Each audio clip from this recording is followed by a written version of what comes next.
खुलुमबाय गिबियाव नोंथांमोनखौ आंनि चेनेल वारिखौ समबारजों लोगोसे गोजोन हामलायनायखौ जासिहरबाय। दिनैनि बे भिडिअनि गेजेरजों दासिमनि मोननैसो खौरांफोर होगोन भिडिअखौ मोजां जोबोद खोनालांदो।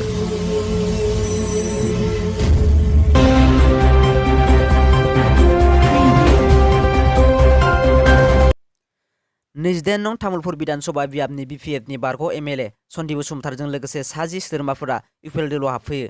प्रमद बर' दैदेननाय इउपिएल दोलोआव तामुलपुर बिधानसभा बियाबनि बारग' एमएलए सन्दीप बसुमतारीजों लोगोसे 60 गुबुन गुबुन आफादनि दैदेनगिरिफोरा इउपिएल दोलोआव हाबफैदों। गोदानै हाबफैनाय सोद्रोमाफोरखौ बिटिसिनि गाहाय खुंगिरि प्रमद बर'आ क'क्राझाराव थानाय मिरु इउपिएलनि मावखुलियाव दुंब्रुदै बरायो।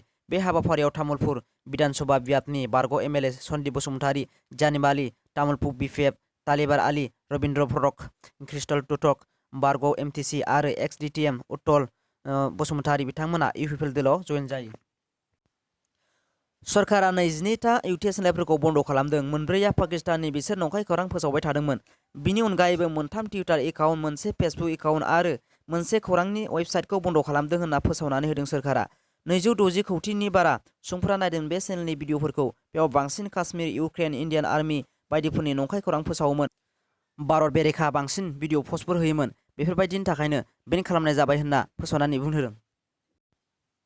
गोजोनथाव खौरां, फैगौ 2-3 दाननि गेजेरावनो बिटिआरनि थार्ड फर्थ ग्रेड पस्टखौ आबुं खालामगोन। प्रमद बर' बिथाङा खौरांगिरिनि मेलनि गेजेरजों फोरमायदों दि बिटिआरआव थार्ड आरो फर्थ ग्रेडआव गासै 2000निबो गोबां लांदां मासि दङ। बे लांदां जानानै थानाय मासिखौ फैगौ 2-3 दाननि गेजेरावनो सुफुंगोन।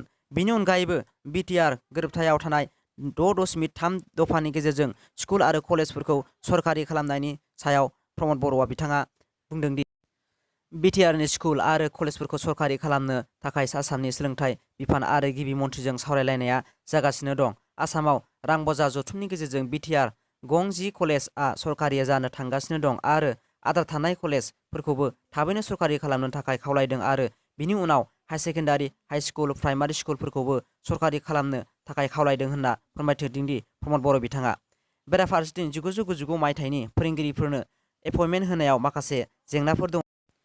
बेफोर जेंनाखौ लानानै गोजौ बिजिरसालिनिफ्राय बोसोन लानाय जागोन। जुदि गोजौ बिजिरसालिया मोजां एबा पजिटिभ एपइन्टमेन्ट होयोब्ला 1999 मायथाइनि फोरोंगिरिफोरनोबो पेज वाइसै थिसनलाइ होनाय जागोन होननानै बुंथियो प्रमद बर' बिथाङा। आरो टेटआव उथ्रिसारनाय बिजाथिफोरनोबो एपइन्टमेन्ट होनो थाखाय आखायाव लाबायमोन, नाथाय सिटेट पास जानाय बिजाथिफोरा हाइकर्टआव केस होदों।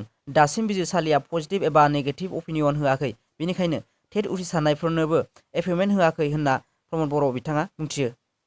दासिमनि भिडिअ बेखिनियासै। भिडिअखौ नायना मोजां मोनोब्ला लाइक आरो साबस्क्राइब खालाम, मानोना आं गोदान भिडिअ लाबाय थानो नाजागोन।